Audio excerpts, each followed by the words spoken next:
Arkadaşlar ben Alperen. Bu da amcam Mustafa. Ne Mustafa arkadaşlar.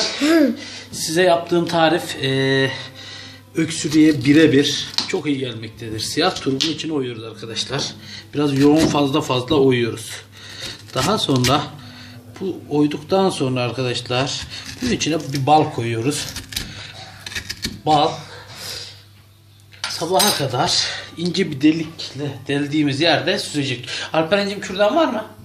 Maalesef. Kürdan yok mu? Ama varmış, tamam. Evet, var mı? turpu ortadan böldük arkadaşlar. Evet, Bunu bu da burada- babaannem. Bu turbu da böyle. Evet. İnce bir delik deldik. Görüyorsunuz kürdan çıktığı yeri. Gördünüz. Evet. Bunu daha sonra bu kürdanı çıkardık. İnce bir deliğimiz oldu.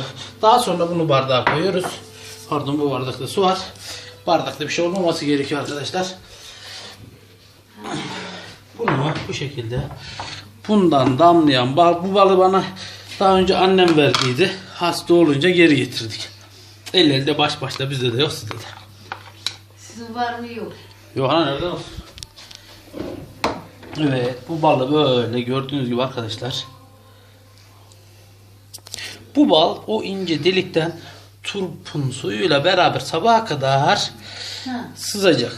Bu sızdıktan sonra onun bardağa döküleni bildiğiniz şifa kaynağı efendim. Öksürük hiçbir şey kalmıyor arkadaşlar. İnşallah ya. Uygulayın, başarıyı göreceksiniz. Evet arkadaşlar. Şimdi o çok ince deldiğimiz delikten sabaha kadar bu bal. Evet.